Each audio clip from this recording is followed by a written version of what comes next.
Bonjour à tous et à toutes et bienvenue pour un nouvel épisode de Avenia. Mes amis, ce soir, parce qu'on est le soir, un épisode qui, qui va être assez sympathique parce qu'on va revenir sur cette première partie de saison. Euh, on est actuellement, pour donner un peu de contexte, quelques jours avant le match contre Famalicão, une semaine avant le match face à Braga. On vient de gagner Fluminense en Coupe du Portugal, donc on est en quart de finale, et on a battu très récemment Naples. Voilà, contextualiser un peu la chose. On va du coup revenir un peu sur tout ce qui s'est passé au long de cette première partie de saison, notre magnifique mercato, notre changement de coach qui s'est produit également au cours du début de saison, notre parcours en Ligue des Champions, le championnat, l'évolution du joueur. On va aborder plusieurs thèmes. Et pour ça, j'ai avec moi mon cher ami Phil. Mon Phil, comment tu vas? Bah écoute, bonsoir à tous, bonjour, ça dépendrait quand vous écouterez ça. Ravi d'être là, ça faisait un petit moment. J'avoue que, comme on l'a déjà dit, les élections nous ont mis un petit coup, derrière la tête. Donc voilà, il nous a fallu un peu de temps pour reprendre nos esprits et un aller-retour à Amsterdam et maintenant, je pense qu'on est reparti pour de nouvelles aventures, oui. T'as préféré voir Gonzalo Moreira ou Monsieur Barreiro? Non, non, malheureusement, il n'était pas là. Ah non, c'est Donc, j'ai eu Gonçalo Oliveira, c'est pas mal, vrai. mais Moreira était pas là malheureusement, mais Doudou nous a respectés et a fait Parce qu'on était une blessé. très bonne première mi. Non, en fait, ils l'ont pas pris parce que, tu sais, comme il fait partie des 3 où c'est leur dernière année là, Uhum. apparemment il a pas été sélectionné pour ce match-là. Je sais plus qui ils ont pris à la pla il y avait João Fonseca et Gonçalo Oliveira, je crois il y avait un troisième. Je sais plus qui ils ont pris, mais du coup ils ont pas voulu prendre, parce il était ni avec la A, ni avec, la Youth League. Donc on n'a pas eu le plaisir de le voir jouer, mais on a eu un beau match de l'équipe et on a eu un bon moment à la fin de communion avec les joueurs et ça fait plaisir de se sentir respecté et de voir qu'en fait il y a des moments où, on peut être proche de l'équipe. Donc ça Ça, me fait plaisir. ça arrive encore. Avec nous, Jérémy, comment tu vas? Bah écoute, très bien, très content de participer enfin à mon premier podcast. En vérité, tu en avais déjà fait un qui n'a jamais vu le jour. Donc, on avait nos deux amis. Celui-là, il marche quand même. Ah, là, c'est bon, tout le monde a une connexion, bien que Phil soit dans un endroit qui soit en fait, je sais même pas c'est quoi le pire. Si c'est chez tes grands-parents ou si c'est là dans le lieu où tu es actuellement. Mais je pense que le réseau passe mieux actuellement où tu es, donc c'est peut-être Ouais, ouais, ouais, ouais. mieux. Ah non, chez mon père, c'était une dinguerie, hein. C'était compliqué. Ouais, actuellement, il est dans un bunker, hein, Phil, pour aller dans un débris bulgaire au cours de l'hôtel, il ne faudra pas être étonné. Non, mais pour l'anecdote, on avait réalisé un épisode sur Benfica District qui n'est jamais sorti. Parce qu'en fait, après, ça faisait plus vraiment sens de le sortir. C'était au cours je dirais fin juillet, début août. Et du coup, malheureusement, on n'a pas pu le sortir parce qu'il nous manquait quelques parties de l'épisode parce que le Wi-Fi ne passe pas très bien dans le bled de Phil. Voilà, pour résumer la chose. Pour résumer la chose. Et du coup, ouais, c'est la première pour mon Jérémy. Et on va commencer avec une première petite question. Si tu devais définir le début, cette première partie de saison du Benfica en un mot, ça serait lequel? Bah raté, hein. Ouais, Marcaté. que dire de plus? Mais non, Non, s'il faut développer, on va développer, hein. Déjà, à commencer sur le terrain déjà, les résultats qui ne sont pas les résultats espérés, notamment avec, plusieurs matchs nuls, notamment contre Santa Clara, où on est à domicile, on mène 1-0, on est 11 contre 10, on gagne pas. Contre Casapille, où pareil, on mène 2-0 à domicile et on gagne pas. Plusieurs résultats comme ça qui font que, bah, on peut être déçu et aussi au niveau de la direction. L'année dernière, Rui Costa a fait l'erreur de faire partir Roger Schmidt et de prendre Bruno Lage après que les saisons aient débuté et après que le mercato soit entre guillemets «terminé». C'était déjà une grosse erreur et puis, bah, cette année, bah, il nous refait la même, hein. Donc, aussi bien raté, je dirais, sur le terrain qu'en dehors malheureusement. on va bien évidemment développer tout ça. Mon film, même question, en un mot, et puis développer un peu tout ça. On ne t'entend pas. Le micro est coupé. C'est bunker, normalement. Eh oui, non. Je disais laborieux pour les raisons qu'a évoqué Jérém. Forcément, ça part du. Alors, le mercato de début de saison Je dirais de te rapprocher un peu du micro. C'est pardon. Le mercato du début de saison n'était pas mauvais en soi. Enfin, sur le papier, ça semblait pas trop mal. En revanche, ouais, les premiers matchs, où tu sens tout de suite que c'est poussif, quoi. Il y a une première satisfaction, c'est le côté droit avec Oršnes et Dedić qui fonctionne bien et pas beaucoup plus au final, hein. Puis vient les premiers matchs de Ligue des Champions où là, c'est humiliation sur humiliation et du coup après Karabakh, Bruno Lage se fait virer. Comme a dit Jérém, le président n'apprend pas de ses erreurs. Hem Et du coup, bah, il refait la même chose. Et là, cette fois-ci, il nomme Mourinho parce qu'il sait que c'est son joker pour remporter les élections. Visiblement, ça a bien marché vu qu'il a été réélu. Donc voilà. Et puis aujourd'hui, c'est poussif.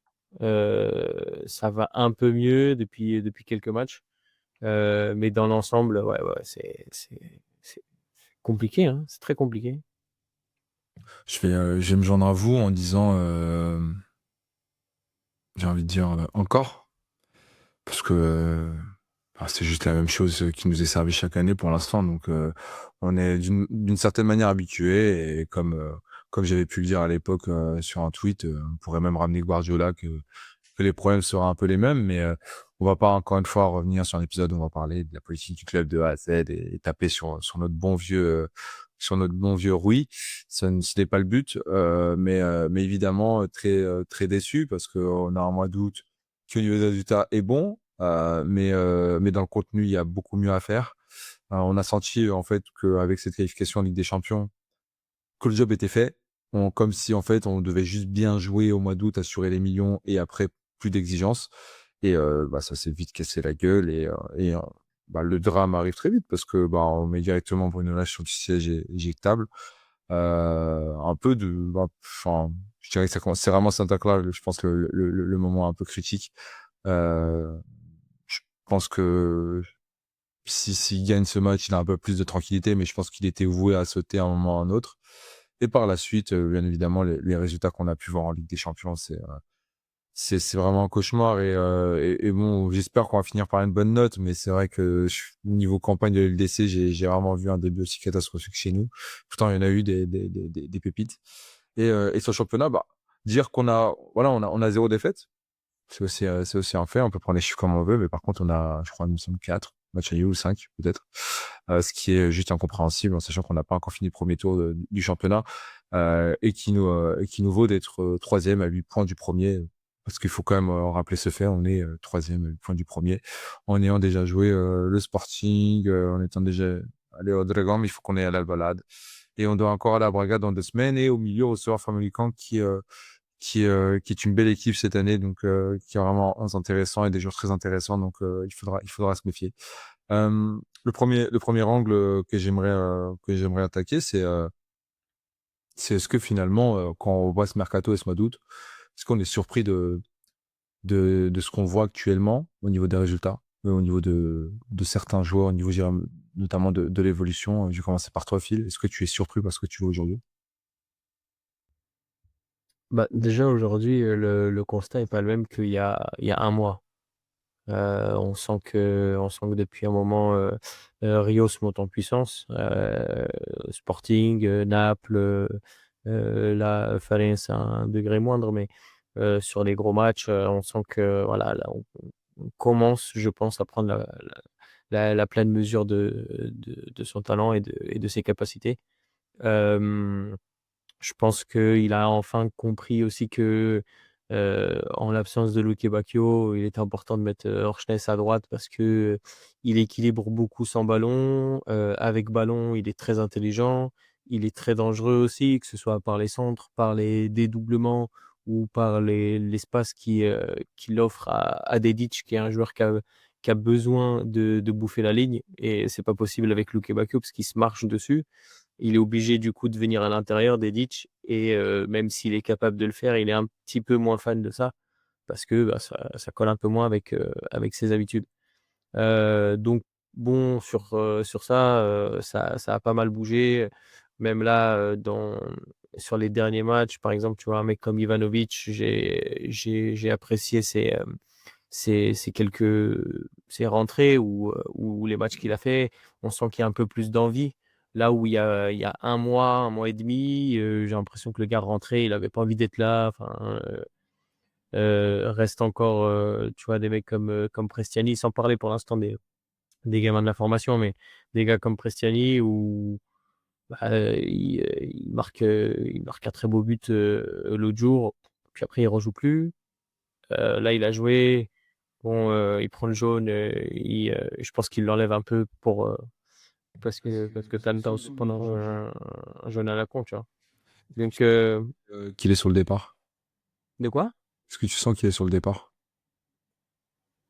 Ouais, j'espère pas, mais bon, les journaux en Argentine, ils font le forcing.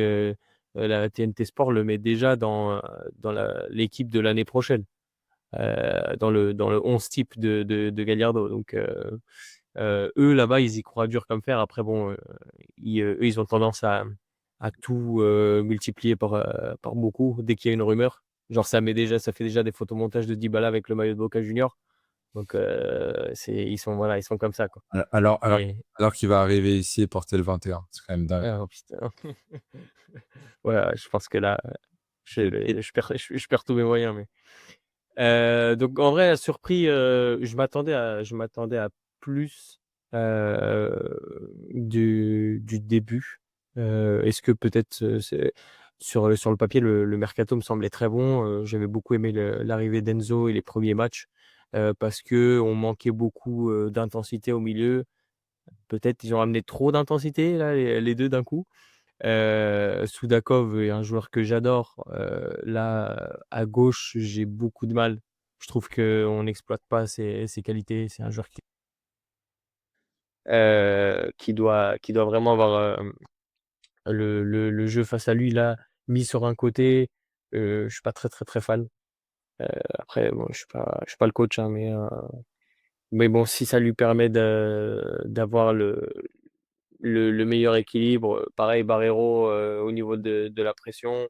Ah, je suis pas très fan d'avoir Barreiro derrière l'attaquant, mais force est de constater qu'au niveau du pressing et dans l'envie, dans ce qu'il donne, le garçon ne triche pas. Donc, si le Mou est content avec son rendement et qu'il a personne de fiable à mettre à gauche pour pouvoir mettre Soudakov derrière Pavlidis, bah écoute, là pour l'instant, tant que ça gagne, on touche pas, hein. Donc, même Touma, j'ai à la page d'Antoine. Un joueur magnifique, Qui ça, Soudakov ou Barrel?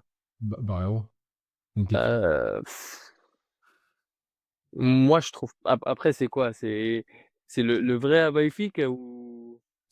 ça dépend. Si c'est notre magnifique, c'est autre chose. Mais non, historiquement, je dirais. Mais moi, à mon sens, du Benfica que je connais, non. Mais dernièrement, des mecs comme Samaris ou Servi, c'est des mecs à Benfica, Gilbert, c'est un gars qu'on considérait comme abaïfique pour beaucoup de supporters. Pour moi, c'était insuffisant. Genre, même en remplaçant, c'est pas assez, tu vois. Et des gars, et pourtant, enfin voilà, j'ai rien contre Samaris notamment, tu vois, mais pour moi, pareil, avoir un milieu de terrain Samaris-Gabriel, c'est pas du niveau de Benfica.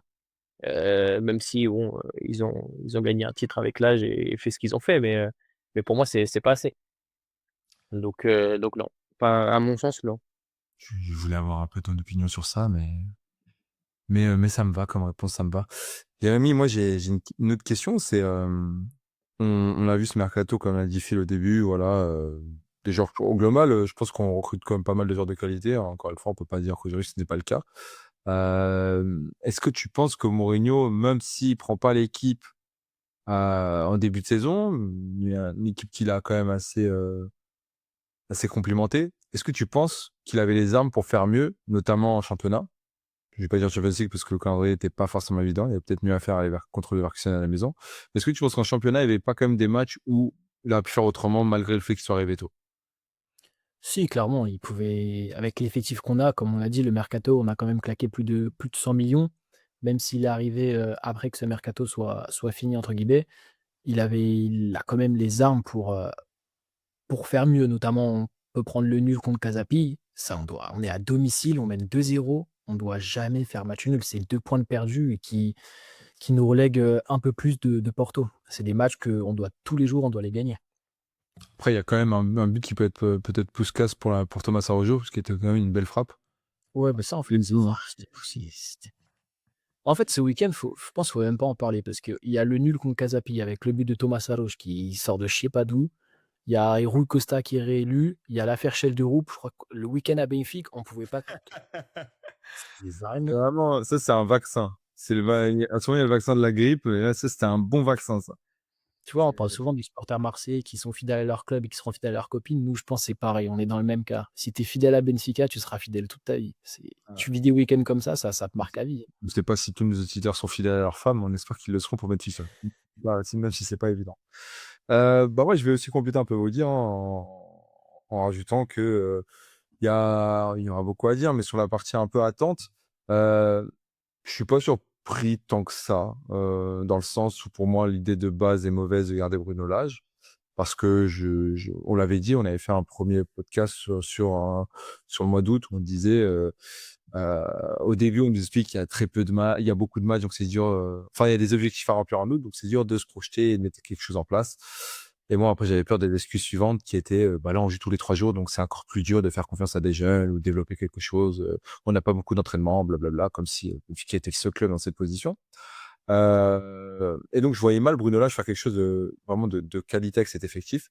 Donc, bah, c'est très rapide à ce niveau-là. Et je pense que ça a arrangé beaucoup de gens, notamment Monsieur Mario Branco, qu'on embrasse. Et derrière, en fait, avec le mou, bah, voilà, on est quand même. Je pense qu'on s'ennuie moins en conférence de presse. C'est plus sympa. On prend plus notre pied, on rigole un peu plus, voilà, on s'emmerde moins. Maintenant, sur le terrain, je vais aller dans le sens de fil. Ces derniers temps, ça va mieux dans le contenu. Maintenant, au niveau des résultats, je vais peut-être me cramer ou me tirer une balle dans le pied, mais pour moi, le championnat, ça m'a l'air très, très, très, très, très compliqué.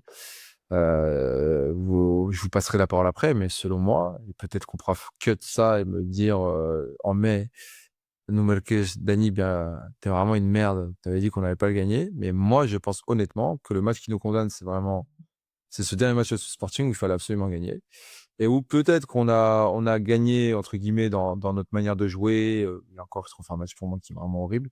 Dans le sens où on a eu plus de certitude et ça a renforcé le groupe. Mais au niveau des résultats et du classement, c'est une catastrophe parce qu'on se retrouve à 8 points de Porto qui ne perd quasiment aucun point, hormis notre nul. Et à moins d'un moment donné d'une catastrophe de leur part et que le Sporting se loupe aussi, je vois difficilement comment on peut remonter la pente. Et le sentiment que j'ai eu, après je vous laisserai la parole, c'est qu'on n'était plus en phase sur le fait de jouer le championnat, même si on va aller jusqu'au bout, mais plutôt sur un truc de se dire il faut qu'on ait ces possibilités d'aller chercher la Champions League. Ça n'a pas été dit, ça n'a pas été évoqué, mais j'ai plus senti le truc de il faut pas décrocher les 2 premiers et donc tenir ce nul, mais surtout parce qu'au final, là, ce qui compte à la fin quand même, c'est être dans ces 2 places pour avoir la Ligue des Champions qui rentre dans le petit compte en banque et ça correspond un peu avec ce qu'on voit du côté de Benfica depuis un bon moment. Phil, pareil, qu'est-ce que tu en penses au niveau des résultats? Est-ce que tu crois qu'on va fêter le 39 en mai ou pas du tout? Ça me paraît très compliqué. Enfin, c'est mathématique, hein. Pour la simple et bonne raison, c'est que quand Bruno Lage rattrape les 7-8 points de, c'est quoi? C'est à partir de novembre? Non, décembre. Non, on se tape la honte d'abord à Munich en prenant 6-1. L'autre, il a une lumière. Il fait quick quick. Ah non, je suis au Seychelles, j'ai la lumière. Victoria, il reste. Et il vient après la défaite contre Portimonense. C'est fin d'année ou début janvier. C'est déjà début janvier, du coup. Ouais, ouais. Portimonense, c'était Euh, mais bon, quand tu rattrapes les points, t'as un gars qui est devant. Porto de Conceição, quand il nous rattrape, je sais plus, pareil, 7 ou 8 points, il y a que Lou devant. Là, t'as deux gars devant toi. Alors, il y en a un à 8, l'autre à 4, 4, 4, 5. Mm. Mais au Portugal, tu perds pas tant de points que ça parce que soit tu es plus fort, soit il arrive des choses qui tombent du ciel parfois, ça peut arriver. Donc réussir à récupérer 7-8 points sur un prétendant, c'est une chose. Sur deux, c'est plus compliqué, sachant que potentiellement, ils sont... 3 points du Sporting. Pardon. Ah, ouais, mais quand même. Et puis, il faut que tu ailles jouer chez eux. Donc, et au final, chez toi, tu perds des points à la con, que ce soit Santa Clara, Rio Ave, Casa Pia. Donc, tu as perdu vraiment des points qui, normalement, ne se perdent pas. Et tu peux, à la limite, être champion sans battre tes rivaux. Henri Vital, il l'a fait, sans gagner une fois ses rivaux, mais tu gagnes tous les petits matchs à la con qui sont compliqués, que ce soit chez les petits ou même chez toi, tu vois. Là, si tu perds des points à la con chez toi, ça complique la tâche. Donc, sur deux prétendants, ça me semble compliqué. Je pense que le Sporting aujourd'hui pratique un football peut-être un peu plus fort que celui des deux autres. Parce que Porto, dernièrement, c'est un peu plus poussif, c'est un peu plus compliqué. Est-ce que ils ont le contre-coup, un peu la fatigue, le fait que Farioli ne fasse pas trop tourner, même si maintenant il a fait un peu plus tourner là sur les matchs de coupe dernièrement et même en Europa League. À voir. Tu sais que la vérité d'aujourd'hui n'est pas celle du mois de mai, mais là, au niveau de la tendance, au niveau de, je pense que si Porto lâche l'affaire parce que est fatigué ou quoi, ce sera plutôt le Sporting qui sera favori à finir devant eux, sachant qu'on a un calendrier de décembre qui est compliqué, comme tu as dit avec Braga, Famalicão qui est une belle équipe. J'avais peur de Moulins aussi. Au final, on s'en est bien tiré parce que chez eux c'est compliqué. Et cette année ils ont une belle équipe aussi. Donc au final, pareil, on On se pensait voit le que Pasco, hein, qu'on retrouvera peut-être au Tiltenov. ouais, peut-être, peut-être. Merci, merci en tout cas. Et même Naples, on avait peur et tout. Au final, ça s'est bien passé. Donc ouais, pour l'instant, je suis un peu pessimiste. Mais voilà, pareil, j'espère que ça, on nous traitera de vieux cons et qu'on puisse fêter ce titre enfin, quoi. C'est tout ce qu'on souhaite, ça arrive pas souvent. La dernière fois, c'était avec Carreras et j'en suis bien content. Moi, Continue à nous insulter de vieux cons, on aime bien. Jérémy, un peu, ouais, pareil sur les résultats. Comment tu le sens là? Tu te vois en mai déjà là, en train de fêter ça à Lisbonne ou encore une fois, ça sera pas possible? Ouais, peut-être en mai 2027, on sait pas, hein. Non, plus sérieusement, non, plus sérieusement, ça va être compliqué en tant que supporter de Benfica, forcément. J'ai toujours l'espoir, tant que mathématiquement c'est possible. Mais comme l'a dit Phil, là, c'est pas un concurrent qu'on a devant nous, c'est deux. Ça aurait été que Porto, je me dis, bon, Farioli choque de l'Ajax comme la saison dernière où il choque 8 ou 9 points et c'est le PSG qui n'est champion. Je me dis, bon, petit espoir, surtout qu'il commençait à faire les mêmes erreurs avec Porto, à pas faire tourner l'effectif, là un petit peu plus. Mais même le Sporting est devant nous et le Sporting reste solide aussi. Et ce qui me fait peur, c'est que, ouais, comme l'a dit Phil, on a le match à Alvalade et souvent les matchs qu'on doit gagner contre le Sporting, bah, on les gagne jamais. L'année dernière, il fallait combattre le Sporting à la maison pour être champion. Bah, on l'a pas fait. Là, cette année, on aurait pu battre le Sporting à la maison pour essayer de revenir, bah, de les recoller au niveau des points. On n'a pas réussi à le faire. C'est, c'est très compliqué, là. Attention, il y avait pas mal de feux d'artifice et un tifo cette année. Donc franchement, merci. C'est bien, Merci pour Wish. c'est bien. Sur les résultats, moi, je se rejoins tous, hein, et ça va être compliqué. Surtout, bah, peut-être on va décoller sur un autre thème qui est en fait finalement ce 11, cette identité, cette manière de jouer face à des équipes un peu plus, on va dire, en bloc bas, d'autres en plus en football de transition. Et en fait, je pense qu'il y a un constat qu'on peut faire par rapport à Mourinho et ce Benfica de Mourinho, c'est il a pour l'instant pas été ridicule sur les grosses affiches. Sur les gros matchs, j'ai pas senti qu'il soit à côté de la plaque. Ça me surprend pas non plus parce que c'est Mourinho et il a toujours eu quand même une bonne relation avec ce type de match. Mais là où je suis pas déçu parce que je m'y attendais un peu, c'est finalement le fait que il trouve pas les solutions avec les équipes un peu plus, on va dire, j'ai pas dire accessible, parce que par exemple, tu vois, je me souviens du match de Géruisen quand on a l'événement à Veigne. Ce Géruisen, si tu le prends d'une manière où tu dis que c'est une équipe facile, tu perds ce match. Et même comme ça, je pense qu'on aurait peut-être mérité de perdre ce match au vu de la qualité de jeu de Géruisen. Tu vois, tu compares le match de Géruisen à celui de Kazapi, il n'y a pas de photo. Pourtant, c'est Kazapi qui part avec un point et Géruisen avec zéro. Donc, moi, c'est plus ça où j'ai du mal avec Mourinho. J'ai du mal avec, du coup, la place qu'occupe Barreiro sur ce type de match. Parce que pour moi, sur ce genre de match, c'est beaucoup plus compliqué, c'est beaucoup plus d'espace réduit, c'est beaucoup plus de jeux où il doit avoir une présence dans la surface ou débloquer via des appels, même s'il est plutôt bon dans ce domaine-là, mais via la passe, etc. C'est là où c'est plus compliqué. Après, comme tu l'as dit, Phil, hein, on peut pas lui retirer l'envie, l'abnégation, ce côté qu'on race. Et ça, tu peux pas lui enlever. Le problème, c'est que une fois que tu mets ça de côté, pour moi, c'est impossible. Sur ce type de match, c'est impossible. On avait la même avec C'est Gilberto. Gilberto, pareil, et ça se donnait, mais au bout d'un moment, je crois que c'était toi, tu disais à partir du moment où si un joueur, genre sa qualité première, c'est la combativité, au bout d'un moment, il y a un problème en fait. Tu vois, Si tu tu veux. prends un Richard Riot qui en ce moment est pour moi est voilà en train de passer ce cap et un peu le joueur qu'on avait vendu ici, c'est-à-dire un mec qui à un moment donné va assumer un certain leadership, qui va répondre présent, qui a voilà des qualités athlétiques incroyables, mais pas que. C'est-à-dire que techniquement il est quand même très juste, il a un transport de balle intéressant, il est bon sur ce côté un peu couloir droit pour aller chercher faire des appels en profondeur, venir jouer avec l'ailier droit, le latéral droit, et puis à la récupération il est monstrueux. Et là, il démontre un peu plus ça. Et le match contre Naples, je pense que c'est quand même un sacré déclic. En vrai, même le Sporting, c'est un des seuls qui est vraiment au niveau. Euh, et donc, tu as beaucoup de critères en plus de la compétitivité. Et là, on est OK, il n'y a pas de problème. Il aura d'autres limitations, OK. Mais là, un Barreiro, je sais pas le problème d'Africa, loin de là. Mais en fait, comment à un moment donné, tu dis pas que Sudakov doit venir à cette place-là et Bordel va me chercher des solutions sur les côtés. Bah, j'entends que Sheldrup, voilà, on l'a longtemps défendu et on peut peut-être faire un petit focus sur lui et sur Pressani, mais moi, c'est surtout sur Sheldrup. On en débattait encore aujourd'hui sur le Discord et je crois même sur 2-3 tweets avec Fred. Euh, moi, j'arrive pas à le défendre.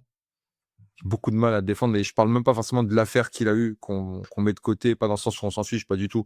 Mais chacun aura sa lecture sur la chose. On est tous d'accord qu'il a fait de la merde et c'est pas le sujet. Euh, Moi, c'est plus vraiment sur le terrain. J'ai un gros problème avec ça. C'est pour moi, il passe pas de cap. Il passe pas de cap sur l'intensité. Il est prévisible à souhait. Il manque de confiance. Et là, je veux bien que ça soit de la faute du club. Et donc, dans le dernier tiers, il ose pas. Et il veut toujours bien faire. Mais en fait, pour moi, il manque de personnalité, en fait. Là où, tu vois, je vois un Prestani qui mit plus du sien. Et, et je me dis c'est que là, Mourinho devrait plus lui donner de continuité. Et là, c'est peut-être plus un côté gestion. Et je sais pas s'il partira, mais s'il part, ça serait quand même chiant. Mais Sheldrup, j'arrive à un point où je me dis, bah, en fait, c'est pas le joueur que j'imaginais. C'est-à-dire que pour moi, c'est un jeune avec du talent qui va peut-être à un moment donné passer un cap et avoir une belle carrière. Mais moi, je le mettais à la table d'un joueur Neves. Peut-être pas autant, mais pas loin. Genre, je me disais, ce mec-là, s'il prend, bah, il va en PL et il pète, quoi. Et je m'étais dit que le Portugal, ça pouvait être un bon tremplin parce que si à un moment donné, il passe le cap et il est monstrueux, bah, il a quand même des qualités qui font que, bah, attention à ce petit. Et je sais pas vous, hein, mais moi aujourd'hui c'est une belle déception. Moi j'ai moi Phil, même Jérém, hein, on l'a longtemps défendu, mais est-ce qu'aujourd'hui il est autant défendable? Phil. Compliqué, pareil, hein, sur le même, je partirais sur le même principe. Enfin, je mets de côté l'affaire. On parle que terrain là. C'est chaque ballon, tu sais qu'il va contrôler, il va faire 3 touches, il va rentrer à l'intérieur. Il veut pas diversifier, essayer de. Alors attends, quand est-ce qu'il fait la passe D là pour Pavlidis? Euh, il y a quoi, 2-3 matchs? Ah, tu parles de Guimarães? Non, Ouais, c'est pas Guimarães. C'est Guimarães? Quand t'as dit le décal? Non, c'est Namadel, c'est Nacional. c'est national. Ouais. National. Où là, pour le coup, tu vois, enfin, il change un petit peu de ce qu'il a l'habitude de faire et là, il va le long de la ligne et ça marche et il fait la passe. Euh, je pense que, pareil, c'est un jeune qui marche beaucoup à l'affect et à la confiance. Peut-être que Mourinho aussi, c'est pas enfin, depuis le début, il y a un gros problème de gestion, on l'a fait venir, on l'a reprêté à Nordjylland parce qu'il jouait pas, enfin, peut-être que lui aussi se voyait un peu trop beau, on sait pas, on n'est pas dans le vestiaire. Même si je pense que les mecs comme Ba et Orshnes, ont dû quand même un peu le chapeauter, mais heu, bon, peut-être que ouais, lui aussi, comme il était venu comme un super espoir. Moi, pareil, hein, pour moi, ça faisait comme un Markovic. En gros, il venait, OVNI, paf, PL, fin. Ça s'est pas fait. Peut-être que il y a de la responsabilité de part et d'autre, du club, des coachs, de la sienne aussi. Peut-être qu'il a pas tout fait pour mériter la confiance du coach. Donc voilà, il faut qu'il y ait une remise en question de toutes les parties. Peut-être juste que c'est pas le bon contexte aussi pour qu'il puisse s'épanouir. Peut-être qu'il a besoin d'un club plus familial, un truc un peu plus en mode, un cocon un peu plus et que chez nous, c'est pas vraiment ce qui est le cas.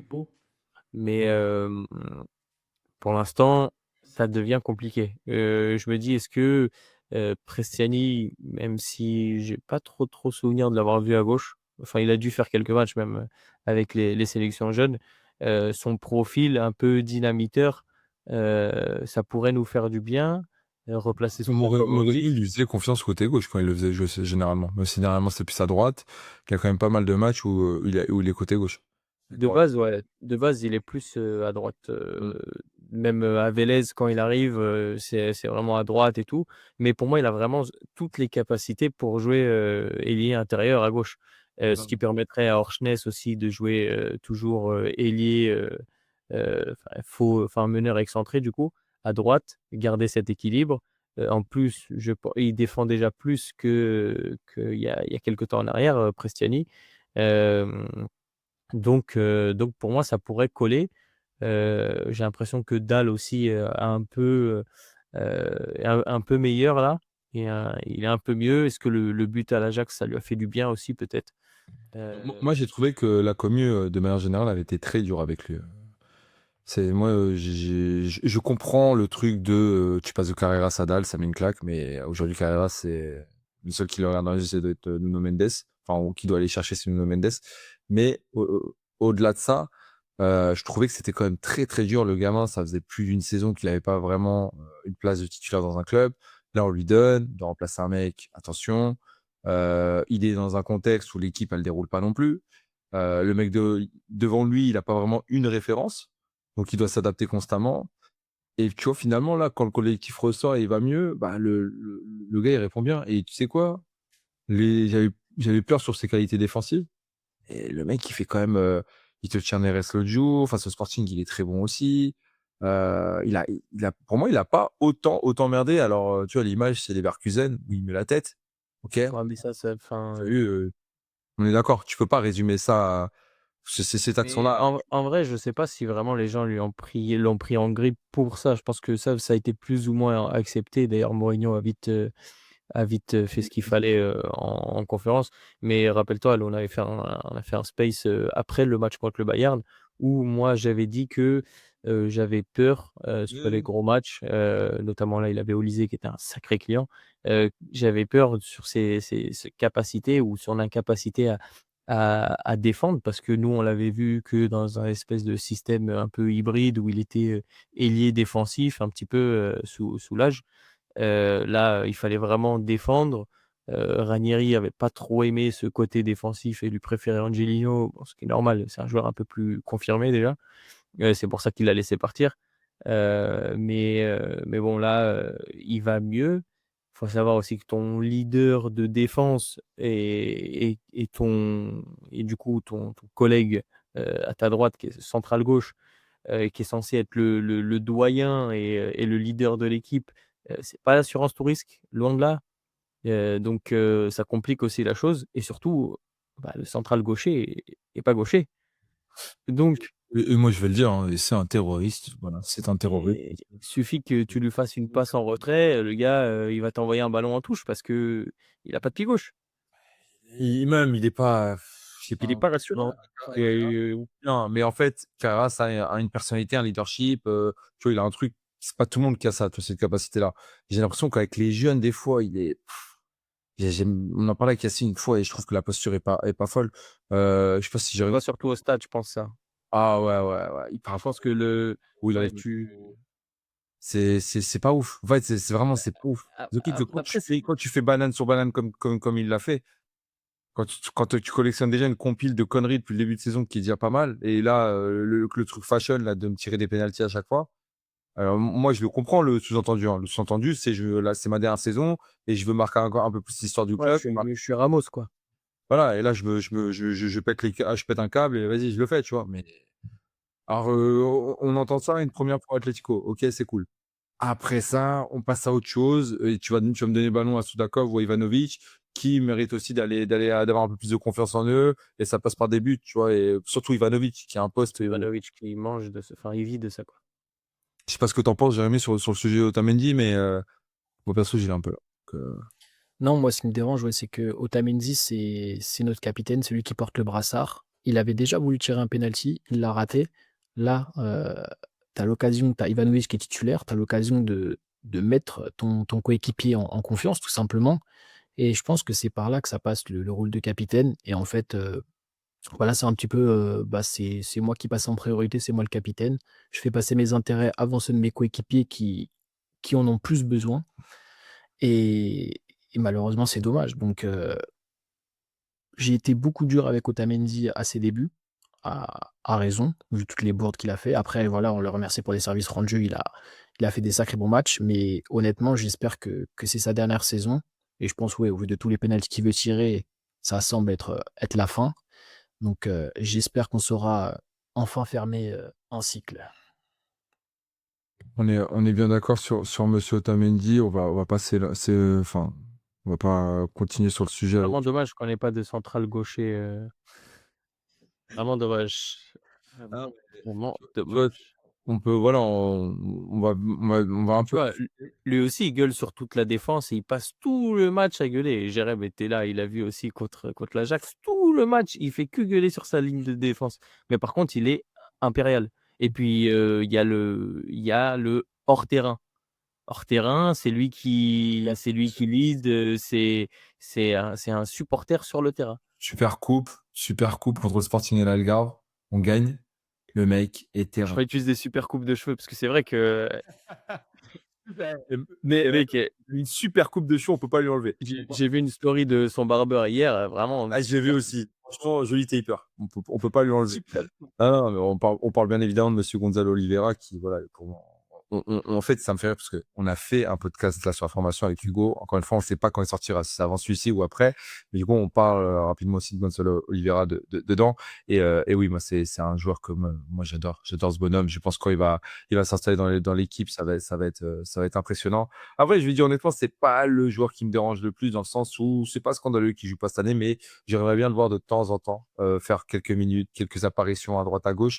Ce que j'aimerais voir à un moment donné, c'est peut-être la paire Antoine Silva, Thomas Araujo s'installer, mais j'ai bien compris que sauf blessure de Otamendi, on ne verra jamais ça. Parce que tu vois, Otamendi peut faire boulette sur boulette. On nous sortira toujours l'expérience ou je sais pas trop quoi pour justifier sa présence. Par contre, Antoine Silva, il n'a pas le droit à l'erreur. Alors, on est d'accord, je pense que non, tu sais quoi, non, sur cette saison, même si Antoine Silva, il est pas encore à son meilleur niveau, je trouve qu'il est quand même au-dessus d'Otamendi. Ça, c'est mon opinion, peut-être impopulaire, mais je trouve pas que Antoine Silva soit si dégueulasse que ça comparé à Otamendi. Je pense il peut mieux faire, mais je pense qu'avec un mec comme Thomas Araujo, que tu vois, les matchs d'Otamendi se passent mieux quand Thomas Araujo est à côté de lui. On le sollicite moins balle au pied, on lui demande moins de choses. Et pour moi, si Antonio Silva était à côté de lui, ce serait la même chose. Enfin, si Antonio Silva était à côté de Thomas Araujo, ce serait aussi la même chose pour Antonio Silva. On verrait plus ses qualités, et on cacherait un peu plus ses défauts. Parce que finalement, Thomas Araujo arriverait à cacher tout ça. Et c'est pas le cas aujourd'hui. Et c'est mon grand regret de ne pas avoir cette paire de défenseurs. Euh, Ma question, elle est, euh, est la suivante plutôt. Est-ce que vous trouvez que l'équipe, elle progresse ou elle stagne depuis que Mourinho est arrivé et est-ce qu'elle arrive peut-être au niveau que vous voulez espérer qu'elle puisse avoir? Philippe, tu veux commencer? Non, vas-y, je t'en prie. Alors quand Mourinho est arrivé, j'avais l'impression qu'il y avait quand même une petite stagnation. Enfin, disons que défensivement, on est devenu plus solide, mais en même temps, on joue que la défense. Donc, si on n'était pas plus solide, c'était un peu plus compliqué. Par contre, offensivement, ouais, c'était vraiment le néant. Même si avec l'âge, c'était pas fou, comme on dit, on proposait quand même un petit peu plus de jeu offensif. Là, avec Mourinho, sur les débuts, ça a été vraiment, vraiment compliqué. Là, maintenant, depuis quelques temps, victoire contre l'Ajax. Je pense que c'est depuis la victoire contre l'Ajax qu'on commence à montrer un petit peu plus de trucs. Et je te parle de l'Ajax, mais après, hein, parce que le match contre l'Ajax, la purge que c'était, heureusement que la victoire était là, parce que sinon le déplacement aurait été bien long. Mais non, c'est depuis le Sporting où on commence à monter un petit peu en puissance. Maintenant, c'est pas au niveau de ce que devait être Benfica. Il y a encore beaucoup de déchets. Et surtout, on n'arrive pas à être tueur devant le but. Naples, on gagne 2-0, c'est bien. Mais on sait que dans cette campagne de Ligue des Champions, enfin dans cette phase de Ligue, chaque but est important. Et Naples, on aurait pu les tuer 3-4-5-0 si on avait été plus tueur devant le but. Donc c'est bien, je trouve qu'on monte en puissance. On propose un petit peu plus de jeu. Maintenant, ouais, c'est vraiment pas au niveau de ce que doit être Benfica, surtout au vu des investissements qu'on a fait en ce début de saison. Ou Special One, alors, Philippe, il est en train de rendre notre équipe meilleure, là? Ouais. En même temps, quand il est arrivé, c'est pas. Enfin, on venait de perdre contre Karabakh alors qu'on menait 2-0 au bout de 20 minutes, donc c'était compliqué de servir. Il y a un match, assez appliqué, je trouve, face à Chelsea, même si on n'est pas vraiment dangereux. Mais eux non plus, donc si on sort avec un nul, c'est pas complètement immérité. Le match contre Newcastle, on tombe sur une équipe qui est bien entraînée, qui est complète. Même si cette année, c'est un peu plus dur pour eux, on sent que c'est un niveau qui est encore un peu, enfin, qui est encore au-dessus du nôtre. Et puis C'est un mec qui est affronté, hein. oui, c'est l'équipe qui a le mieux joué face à nous, en tout cas. Leverkusen ont fait un plutôt bon match. On gagne pas parce qu'on est naïf, que ce soit dans les deux surfaces. Là, c'est vrai que depuis l'enchaînement Ajax, Sporting, Naples. Alors Sporting, tu gagnes pas, mais dans les intentions, tu fais un match qui est un petit peu plus proche de te donner la victoire. Et je pense que l'enchaînement là des trois grosses rencontres fait qu'aujourd'hui l'équipe est un peu plus confiante. Je pense qu'il a mis un peu de temps à trouver son effectif, ses hommes de main. On sait que c'est un coach qui aime bien avoir ses 4-5 soldats. Il a toujours eu, dans toutes les équipes qu'il a eues, il y avait toujours ses soldats sur le terrain. Donc là, je pense qu'il a plus ou moins ce qu'il veut. Euh, on sent que Rios, on lui demande moins de chercher la passe. C'est plus trop le cas, il le fait plus trop. Enzo est un peu moins en retard sur ses interventions défensives. Donc on sent que ça commence plus ou moins à rentrer un peu dans le sillon. Peut-être que aussi la confiance aidant, t'es meilleur déjà sans ballon. J'ai l'impression que voilà, on concède moins d'occasions, même face à Sporting où j'avais un peu peur. Et d'ailleurs, vous le dites très bien dans le podcast que tu fais avec Yacine, où je me disais que voilà, eux, ils ont un pouvoir de feu un peu offensif qui était compliqué. Nous, pas tant que ça. Au final, on fait plutôt un bon match et on peut potentiellement mériter de gagner le match. Euh, Après, là, sur les derniers matchs, voilà, tu sens qu'il y a de l'évolution, tu sens que Pavlidis est vraiment en forme. Ça, c'est le principal trait de caractère de Mourinho, c'est toujours faire performer ses neufs. À chaque fois, il l'a toujours fait. Euh, et il manque juste un petit peu l'attaque positionnelle qui, je trouve, est un peu compliquée face à des blocs bas. J'aimerais voir un peu plus de dédoublement sur les côtés, un peu de jeu en triangle à l'intérieur du jeu. Et moi, tu vois, cette partie-là, c'est la qualité de son staff. Personne sur le banc qui a un point fort à ce niveau-là. En retour sur la coupe arrêtée, c'est intéressant, mais moi j'ai l'impression qu'il n'y a personne qui est capable de le confronter sur le banc pour lui dire à ce niveau-là, faut qu'on. Je vais pas dire que tu vas révolutionner le jeu, mais genre propose mieux, Puis là, quoi. tu vois, le deuxième but face à Naples de Barreiro, c'est ça que j'attends. C'est Ouais. vraiment un appel, la passe dans l'intervalle, centre en une touche, déviation, but. Parce que C'est honnêtement, l'appel de Barreiro, il est dingue. Moi, quand je me fais le ralenti, je revois l'appel de Barreiro. Je dis, ah ouais, franchement, ça, Viola du Luxembourg, respect. Genre vraiment, j'ai trouvé l'appel. Non, mais ça fait pas, j'ai vraiment trouvé l'appel vraiment très, très dingue. Je me suis dit, Il faut la toucher subtilement et puis enfin, il est grand aussi, Milinkovic-Savic donc et puis même toute l'action, tu vois? Rios, il décale, Ivanovic qui lui pour le coup, des axes, il vient vraiment sur le côté, il lui remet. Rios, il trouve la bonne passe, dans le trou. Tu vois? C'est vraiment le type d'action, face à un bloc bas regroupé où, tu peux trouver un mec comme Dedic qui est lancé, qui va centrer fort, et c'est ce genre de choses qu'il faut faire et d'un côté comme de l'autre, après, est-ce que de l'autre côté, il faudrait plutôt un ailier ouvert et Dalle à l'intérieur? Dalle, il est capable de centrer aussi à partir du demi-espace. Il a une bonne qualité de centre, surtout sur les centres flottants. Donc, je trouve que sur l'attaque positionnelle et sur les 30 derniers mètres, il y a encore un axe d'amélioration. Sur les coups de pied arrêtés aussi, mais ça va un peu mieux. Ça va un petit peu mieux, sur certains aspects, ouais. Est-ce que ça arrive un peu trop tard? Ah bah oui, mais après déjà, de base, je pense que, il est arrivé un peu trop tard. La planification est pas bonne. On l'a dit souvent, que ce soit ici ou dans Golasso, avec Alex ou quoi, un championnat, tu le gagnes à partir de mai-juin de la saison d'avant. Dans l'identification des profils, dans ce que tu gardes, ce que tu dois vendre, dans ce que quel profil tu dois recruter, quelle est ta manière de jouer. Mais pour ça, il faut que, ton coach soit complètement, assuré. Là, on savait très bien que ça allait être bancal, que, en plus avec tout ce qui s'est passé, les matchs contre Fenerbahçe, que ce soit le Zabu Cup ou, les 2 matchs de barrage, les journalistes n'ont pas arrêté de poser des questions, machin. L'arrivée de Mario Branco, on savait que potentiellement, ça allait pousser pour que Mourinho arrive à la première incartade. Enfin, c'était pas possible de travailler comme ça et là, j'ai trop gentil, trop mignon donc, voilà, il se laisse bouffer mais dans ce genre de contexte, c'est trop, trop compliqué et là, tout à l'heure, je lisais un tweet où en gros, il y a pas de projet sportif. C'est vraiment tout, dans les mains de Mourinho, comme c'était tout dans les mains de Schmitt.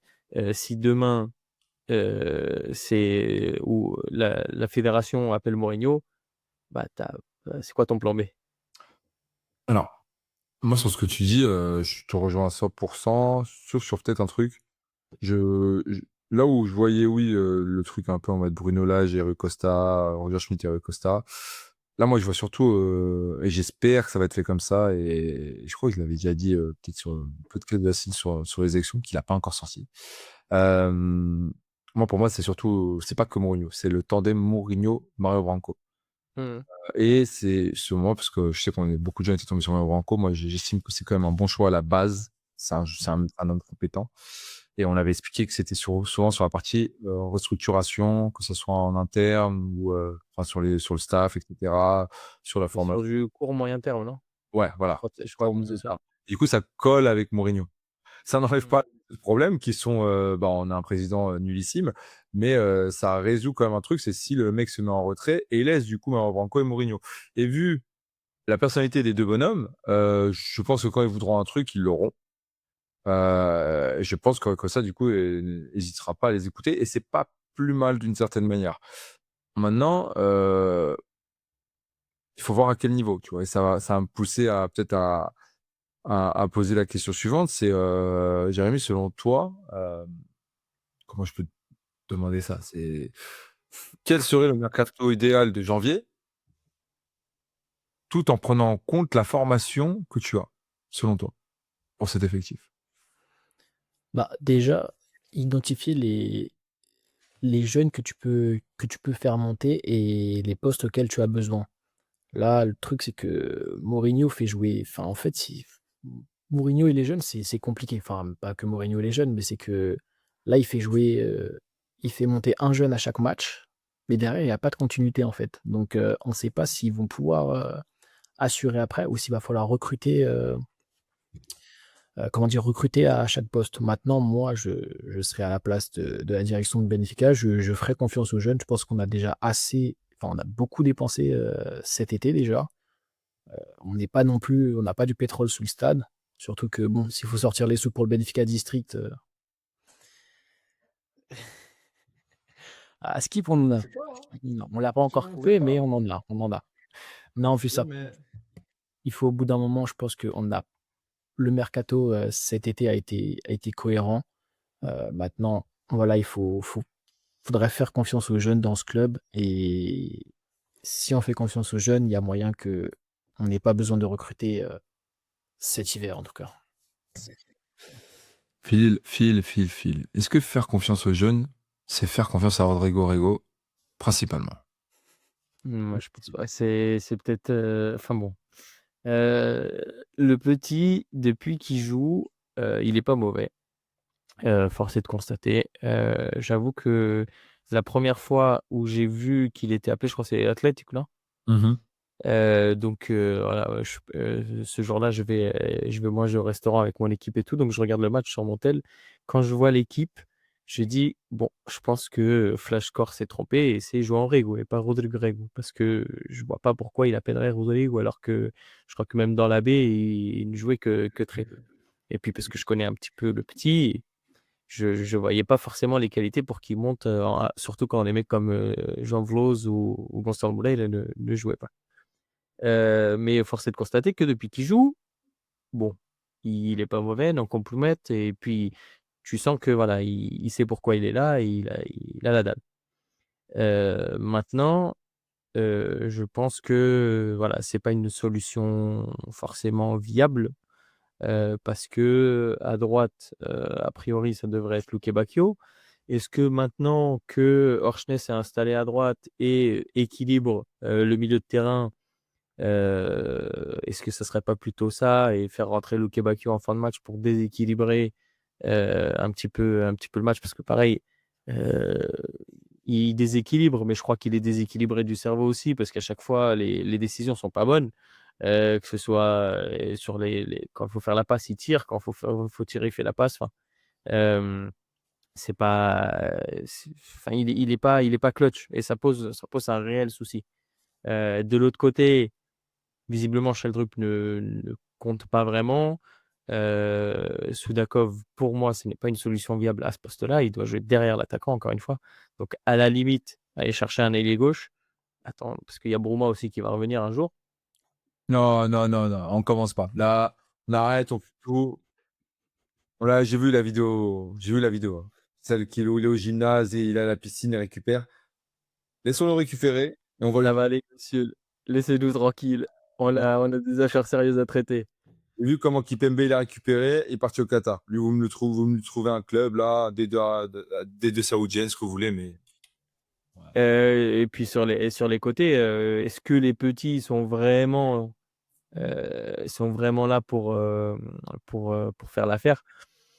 J'ai quelques doutes, hein. Je pense que je suis assez d'accord avec toi que voilà, c'est histoire de dire que voilà, j'ai lancé, Ben Jackie et Zenet ou voilà attends, et là t'as écouté notre podcast avec Hugo ou quoi? non, pas encore. Bah ouais, mais t'étais pas avec nous, tu connais déjà mes réponses. Bah, je te connais un petit peu déjà depuis. Là, je vois que j'ai vu des rumeurs comme quoi on envoyait 14 ou 15 millions sur un latéral gauche, un rebeu qui joue De presse. aux Pays-Bas, ouais. Ou Utrecht. Voilà. Ouais. Donc, et puis, enfin, Obrador, on l'a jamais vu. Enfin, on l'a vu avec l'âge, mais avec Mourinho, non. Donc, il a dit qu'il avait besoin de le voir. Peut-être qu'il a pas vu assez encore à l'entraînement. Mais bon, 5 millions pour un mec qui joue jamais, du coup, c'est un peu beaucoup d'argent. Donc, Ça va se pas faire sûr que voilà, encore une fois. Et pareil, Leandro Santos, on le voit plus, du coup. Donc, c'est Banjaki qui passe devant. T'étais avec nous dans le studio, c'est sûr. Non, mais tu vois ce que je veux dire? Donc, moi, à mon sens, je pense qu'il n'y a pas besoin de backup pour les latéraux. Déjà parce que tu es censé avoir Obrador à gauche, Zenet en troisième, plus Ba qui est censé revenir. Parce que Manu a déjà joué 90 minutes. Ba et lui sont blessés le même jour, même blessure. Après, les métabolismes ne sont pas les mêmes, mais Ba devrait pas tarder à revenir. Il y a encore Leandro qui normalement est censé compter. et à Benjaki, ça fait 4 personnes à droite. Donc pareil, je suis pas sûr qu'il y ait besoin, d'un backup à droite. Dans l'axe, on a ce qu'il faut, dans les buts, on a ce qu'il faut. Au milieu de terrain, Manu vient concurrencer, Enzo. Heu ouais, ouais, ouais, moi j'aime bien. Je pense qu'il va pouvoir nous apporter pas mal de choses. Il y a cette possibilité aussi d'être 3e central, parce que voilà, il a joué les 2 postes à Guimarães, et nous Feirense, je crois qu'il jouait plutôt central. C'est un joueur qui va apporter beaucoup, il apporte de l'impact, il a du critère même avec le ballon, c'est un La transversale, là, Morelos. je pense qu'il a une meilleure passe qu'Enzo, hein. Franchement, je me suis dit, ouais, j'aime bien. Puis c'est un garçon qui aime le club, il est tu vois, on critique souvent le fait de pas avoir assez de contenu. On l'avait dit, la vidéo avec Bas, c'était sympa aussi pour voir un peu comment c'était au niveau de la récupération. Je pense que c'est un vrai bon garçon. C'est un garçon qui est très attachant et qui peut nous faire beaucoup de bien. Je le sens très intelligent aussi, donc tactiquement, qui va pouvoir, s'incorporer dans plusieurs schémas. Ouais, ouais. Ouais, ouais, ouais, ouais, ouais. Ouais, vraiment, j'ai hâte de voir ce que ça peut donner. Barrel est censé concurrencer, je pense, Rios de base, en termes de profil, un peu box to box. Donc voilà, et Soudakov derrière l'attaquant, João Vloz en backup avec Gonçalo Moreira dans le meilleur des mondes, hein. Enfin, sur ma carrière FM, ce serait ça, tu vois? Moi, je sais pas ce qu'a fait João Vloz. Je sais pas ce qu'il a fait. Il a dû faire un truc dramatique pour disparaître des radars. Je sais pas, il a dû se passer quelque chose. Soit il a géré la fille de quelqu'un qui devait pas gérer, soit une histoire bizarre. Parce que je comprends pas comment tu peux disparaître des radars. Là, on met du Benjaki, on met Freitas, on met tout le monde, mais on pense pas à me faire jouer le petit hier quand Soudakov il sort. Et moi, ça, j'ai beaucoup de mal. Moi, c'est vraiment ça va être un, on l'a évoqué dans le podcast d'information, mais moi, Jean Vlos, c'est vraiment un sujet qui m'emmerde pas mal parce que le remplaçant naturel de Sudakov, c'est Jean Vlos. Après, si tu veux chercher un autre profil, ça peut être aussi Gonzalo Moreira, hein, c'est toi qui choisis, mais. Bah, pour moi, c'est les 2, hein. Pour moi, c'est les 2. Mais bon, après, c'est la continuité des Raphaël Luiz et compagnie. On sait comment ça fonctionne dans ce Ouais, les club, gars, on a malheureusement. Benfica, hein. Les meilleurs jeunes ne jouent pas. Donc, à la limite, vas-y, à la limite, je veux bien peut-être un ailier gauche un peu plus rentre dedans, tu vois, un peu plus de 1 contre 1 comme ça, pour permettre à Dal de prendre le dos un petit peu. Euh, mais, euh, mais même comme ça, je suis persuadé que des mecs comme Sheldrup et Prestiani peuvent faire l'affaire. Maintenant, encore une fois, on n'est pas à l'entraînement. On ne sait pas comment. Dreux serait peut-être plus facilement mis en avant si, par exemple, Sudakov rentrait, voilà, serait derrière l'attaquant et si, en fait, derrière lui, il aurait un profil, ouais, si Josenet était, par exemple, déjà plus avancé et meilleur, parce que le profil de Josenet est plus complémentaire avec Sheldrup. Je trouve que Dal et Sheldrup sont pas vraiment complémentaires. Quand tu avais le trio Carreras, Dal, Sheldrup, ça faisait plus sens. Là, Dal, Sheldrup, dans le profil, t'as entre guillemets un peu la même chose, tu vois. Voilà, je m'en souviens quand on avait Grimaldo servi, même si bon, je trouve que quand même il y a quand même quelques différences, mais c'était très complémentaire, ça marchait plutôt bien. Mais parce que tu avais aussi ce troisième milieu, tu avais soit Krovinovic, soit Zivkovic qui faisait un truc assez sympa, et derrière vraiment ce petit trio à gauche qui était plutôt cool. Mais là, tu vois, il y a pas, plus il y a pas la confiance, plus il y a l'affaire aussi là au Danemark. Qui a pas aidé hein, d'une certaine manière, hein, ça a dû Bien sûr. l'impacter. Et je pense, je suis quasiment persuadé que le gamin sait qu'il va en janvier. Je pense qu'il sait intimement que ça sert plus à rien de se battre parce qu'en fait, je vais pas dire que la vente elle est faite, mais je pense que Mourinho, quand il parle il manque quelque chose à cette équipe, eh ben, à un moment donné, on va juste voir les postes où il y a un peu plus de doute et c'est sur les ailes, en fait. Donc, pour moi, ils veulent un ailier. Et t'as Luke Bakio à droite, donc tu vas aller chercher un ailier gauche. Je pense Je que, pense que aussi. tu passes par là, hein. Et après, à voir qui ça sera. On parlait du jeune de l'Ajax, ça, le Belge. Ouais, j'adore. Ouais. J'adore, moi. Contre nous, fait pas un gros match. Non, contre nous, non. Mais d'ailleurs, j'avais prévenu que c'était un des joueurs qui était très dangereux. Lui et bah, je crois, c'est quoi? C'est Bounida qui fait une Ouais, drôle. peut-être. Ouais, Bounida qui est pas trop mal, mais même déjà, moi j'ai été voir Marseille Ajax et ils prennent 4-0, mais par contre, voilà, c'est un des seuls qui va, tu vois. Et moi j'aime beaucoup. C'est un joueur qui est plein de personnalité, je trouve. il se cache pas. Et puis, il y a j'ai beaucoup aimé, au Vélodrome. Contre nous, bon, Dieu merci, il a pas été très bon. Mais, tu vois, pied droit, pied gauche, il rentre à l'intérieur, il prend l'extérieur, il est un peu imprévisible. Il a tendance à fixer s'il a, des doublements, du latéral gauche, il va lui mettre. Ce jour-là, je crois que c'était Owen Wijndal et lui, il ne dédouble plus comme il le faisait à la Z malheureusement, mais c'est un bon joueur, bon joueur. Mais ça doit coûter un bon Nous, paquet aussi, hein. on regarde pas le prix, nous. Nous, on aligne. Ça doit, je pense que ça va au 20-25 ça, hein, ce genre de truc. Je pense aussi. Je pense aussi. J'ai très peu de doutes sur ça. Si c'est 20-25, on va proposer 15. Et puis quand les autres clubs vont proposer 20, c'est là qu'on va proposer 20, mais on l'aura plus. Comme Hadj Moussa, 2 mois pour essayer de faire le transfert, on proposait 15, 16, 17. Et puis quand les autres clubs proposaient 25, on propose 20. Cool, mais ça aurait pu être cool, mais moi je t'avoue que les stories en mode je fais des appels de phare à l'autre club en manque de respect. Ouais, Bah, pour, mais le profil est pour avoir parlé avec quelques mecs, c'est peut-être pas la lumière, hein. Mais bon, après, Quitte à avoir un cerveau déséquilibré, j'aurais préféré celui d'Haj Moussa plutôt que Luke Bakio, tu vois. on va lui est enlever. d'accord. On ne peut pas lui enlever. Est-ce qu'on n'aurait pas préféré avoir Carlos Alvarez? Peut-être aussi. Peut-être, mais dans le short et tout, ça aurait été cool. Ça aurait été cool. Ici, on a Alvarez avec João Neves, les deux dans la même équipe. Ouais, d'accord. Là, mon Jérémy, tu éteins FIFA et le mode carrière, c'est oui. Ça n'existe plus, ça. Peut-être plus vite au PSG qu'à Benfica, mais Attends de voir Rico Stack, ouais, dans le Gonzalo Oliveira. j'attends. Moi, il y a beaucoup de là, il a beaucoup de monde à vendre s'il a envie, mais pas sûr qu'il récupère grand-chose. On arrive tout doucement à l'heure de podcast quasiment là, c'est plutôt pas mal. On n'a pas parlé d'un homme qui pour moi est le meilleur joueur de ce début de saison. C'est Monsieur Pavlidis. Moi, ma question va être très simple. Est-ce on n'a pas là le grec du siècle? Est-ce qu'on n'aurait pas quand même le... Alors, tu sais, des fois, je dis des trucs, je sais que Fred, je sais pas s'il écoutera ce podcast, mais on l'embrasse. Il l'appelle pas vimide, je crois, et il le trouve pas, il trouve des manques. Moi, je trouve honnêtement que là, vraiment, c'est... Déjà, l'année dernière, c'était très bon.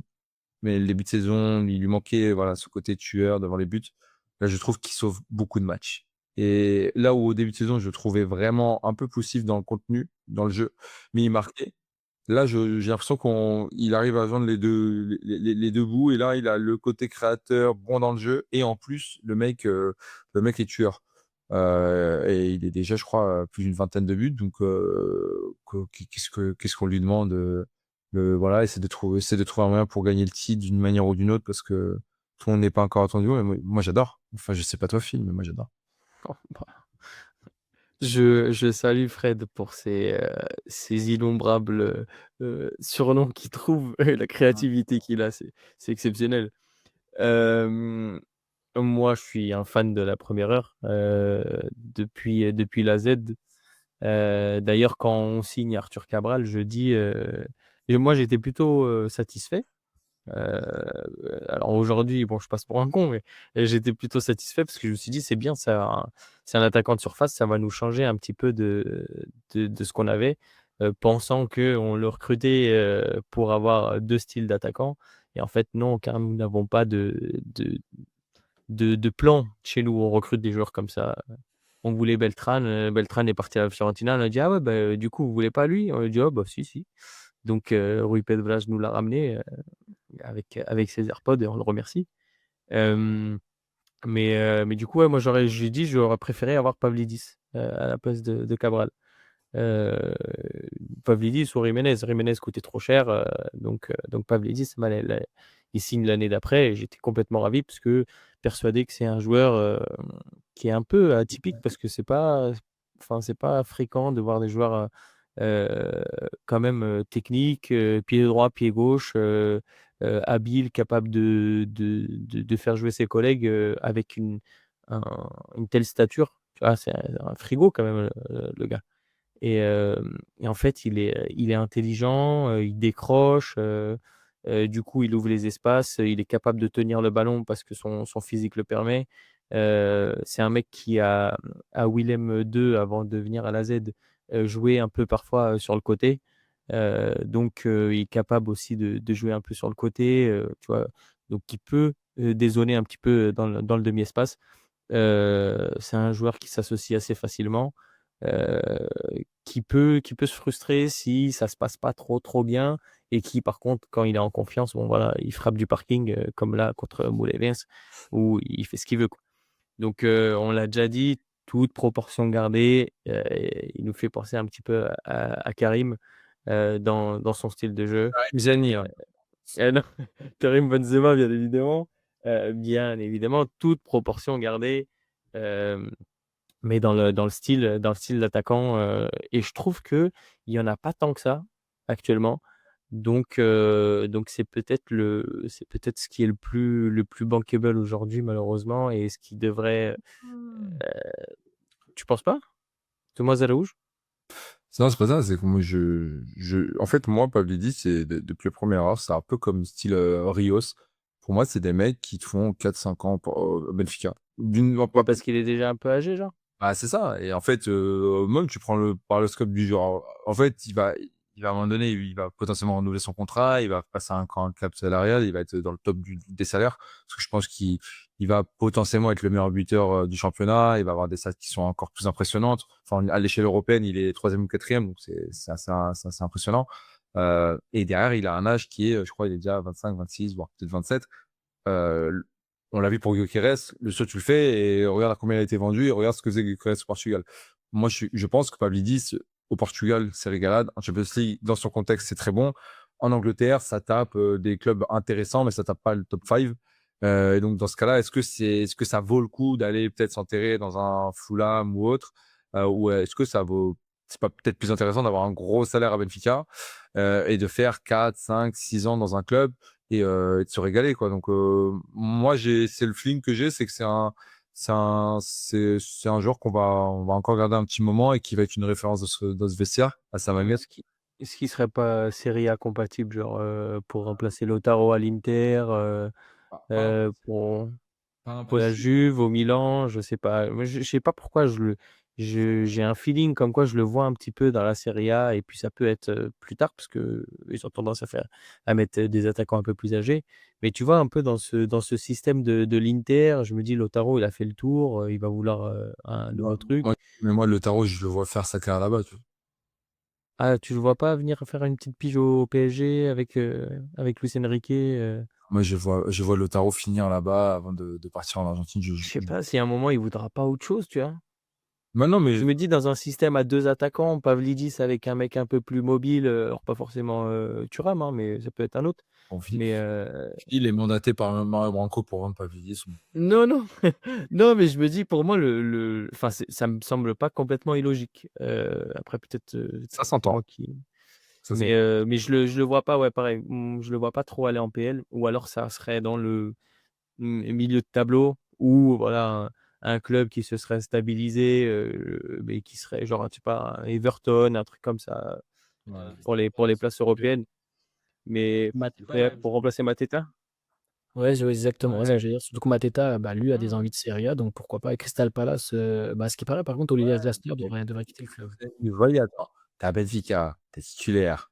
Tu peux passer un cap salarial. Tu vois la Ligue des Champions. Il fait beau. Tu manges bien. Tu vas pas être enterré à Crystal Palace quand même. Enfin, en fait, moi, je me mets à la place du gars. Allez, à la rigueur, tu sais quoi, Bundesliga, Dortmund, des trucs comme ça, tu vois, genre, allez, why not? L'Italie, j'entends aussi, mais t'enlèves ces deux endroits, je le vois vraiment pas dans l'Angleterre. Si c'est pas pour taper un gros club, beaucoup, tu vois, peut-être Newcastle, et encore là, vu le monstre devant, c'est pas demain la veille. Donc, Ouais, Tottenham à la limite, parce que Tottenham a pas vraiment de neuf, quoi, à part, Solanke, les trucs comme ça. ouais, Mais ouais. en même temps, Mais pareil, je pense pas que ce soit PL compatible pour notre ami Pablo. j'ai un peu de doute aussi. J'ai du mal. Voilà, j'espère qu'il fera ce petit pige-là. Bon, ma question pour Jérémy, c'est Mitroglou ou Pavlidis? Ah, c'est une pied-tout, faut être prêt. Vangelis quand même. Le boulot qu'il fait même là, où les premiers matchs avec Mourinho, offensivement, c'était, enfin toute l'équipe, hein, offensivement, on proposait pas grand-chose et c'était le seul à essayer de faire quelque chose, de redescendre un peu plus bas pour aller récupérer le ballon, faire monter le bloc. Ce Vangelis, si tu nous écoutes, bah merci quoi. Et on espère que tu resteras. Oui, c'est sûr qu'il nous écoute, hein, j'ai vraiment pas de doute. Je pense qu'il nous écoute. Non, franchement, heureusement qu'il est là. Ah, je suis d'accord. En fait, il fait. Sous Schmitt, on avait Cabral, on avait Arthur Cabral, le sumo carrément. Tu regardais le match à la télé, t'avais la télé qui tremblait tellement les picanes, je pense Ouais, que tous les restaurants à Lisbonne étaient refaits. Donc, Et le pire, c'est que le mec est fit, c'est ça le pire. C'est des choses où moi, ça m'échappe un peu. Mais non, mais pour une sur Pavlidis et de manière plus large, en fait, il fait partie un peu de ce lot de joueurs qui, en fait, te donnent des garanties dans ce 11 et où, en fait, tu dois, c'est pas tu dois dessiner, en fait, un peu l'équipe un peu autour de ces gens-là. Tu vois, on parlait de Rios, on parle de Pavlidis. À terme, moi, quand même, ça doit être Sudakov, ça doit être. Moi, je pense qu'il y a un truc on a un peu exploité, mais pas encore assez. C'est Sudakov, Pavlidis. Le but contre Kazapi, je pense qu'il est. Les 20 minutes de Karabag. Le 20 minutes de Karabag, le mec, tous les ballons passent par lui. Il n'a pas encore reçu le ballon, qu'il a déjà la prise d'information, il sait déjà ce qu'il va faire. Revoit les 20 premières minutes de Karabag, c'est lui le chef d'orchestre. Et on joue un football pendant 20 minutes. Tu te dis, ah, mais on va les poutrer. Et non, finalement, non. Non. Non, moi, tu vois, encore une fois, c'est la pièce à gauche qui. C'est pour ça que moi, je pense que la pièce que Mourinho parle, c'est l'ailier gauche. Il faut vraiment quelque chose qui puisse venir libérer ces deux mecs, qui puisse être dans une dynamique de toujours agressif, personnalité, qui harceler les joueurs, nanana. Parce que, mine de rien, Luke Bacchio, voilà, je pense on est très loin d'avoir vu la meilleure version. C'est beaucoup moqué du garçon. Mais je pense honnêtement que, voilà, l'aspect défensif est un vrai problème, mais t'enlèves l'aspect défensif, forcément, s'il voit le jour, et s'il capte que Dedic est dans son équipe, ça peut devenir très, très, très intéressant. Donc non, je pense pas qu'il y ait un mercato à faire avec des réajustements drastiques comme on en entend parler. Je pense qu'il y a, allez, au maximum 2 joueurs qui devraient être quand même, qui devraient être visés, un ailier gauche. Et est-ce que c'est ce mec qui tourne? Est-ce que laisser Enrique Araújo aller faire sa vie, parce qu'on a bien compris qu'il ne comptait pas et qu'il était juste là pour faire l'animation. Est-ce qu'il allait laisser faire sa vie pour aller chercher un joueur un peu hybride entre l'attaque et un peu le milieu, pas dans le même style que Sudakov, mais ou peut-être alors un petit Argentin à la Roma, ça serait pas une mauvaise idée. Euh, Tu crois ça? À 6 mois à la fin de ce contrat, ce serait pas logique, non? Ou alors, non, je suis mais je suis fou, j'avais oublié. Non, parce que là, on est parti dans une love romance qui ne va pas exister. J'avais oublié qu'on allait chercher un mec en Turquie, le numéro 27, là. Tu sais, Beşiktaş.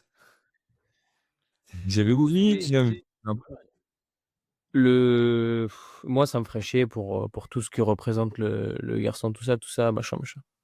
Maintenant, en termes de profil, pour coller avec Pavlidis, je pense que l'idée pas mauvaise parce que ce qu'apporte Barreiro que n'apporte pas Sudakov, c'est l'attaque à la profondeur. Quand Pavlidis décroche, et le but contre l'Ajax, c'est symptomatique de ça, même si j'ai un doute s'il est déjà sorti Pavlidis à ce moment-là. Et puis c'est Orchnes qui l'envoie, mais l'attaque de la profondeur de Barreiro, c'est un truc que n'a pas Sudakov parce que c'est lui qui a le ballon. Donc c'est lui qui envoie les autres. Le fait que Pavlidis puisse décrocher et que là-dessus, Barreiro attaque bien la profondeur. Le problème, c'est ce qu'il peut potentiellement faire avec le ballon après, mais ça, c'est autre chose. C'est quelque chose qui fait qu'aujourd'hui, je pense, lui, il joue derrière Pavlidis et pas Sudakov. Peut-être que Sudakov, qui par moment, que ce soit avec le Shakhtar ou avec la sélection ukrainienne, a déjà joué comme 8, lui apporte quelque chose d'équilibre aussi sans ballon, qui fait que il joue à la place des Sheldrup et Prestiani à ce poste-là. Et parce qu'à tout moment, sur un coup de pied arrêté ou sur une passe pied droit, pied gauche, il peut t'envoyer le ballon où il veut. Mais il y a de ça. Je milite pas du tout pour un retour de Rafa et j'en veux pas pour toutes les raisons qu'on a évoquées.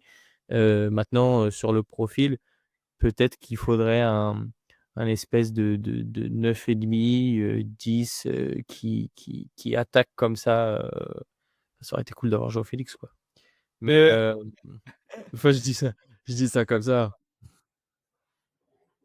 Mais ouais, la priorité, je pense, c'est vraiment un ailier gauche. Ouais, assez d'accord. Le reste me semble. Je pense que voilà, tu vois, le backup à gauche, à droite, c'est pas la peine parce qu'on a les petits et je pense qu'ils feront largement l'affaire si on leur donne la possibilité de le faire. J'entends et je suis globalement d'accord avec vous, messieurs.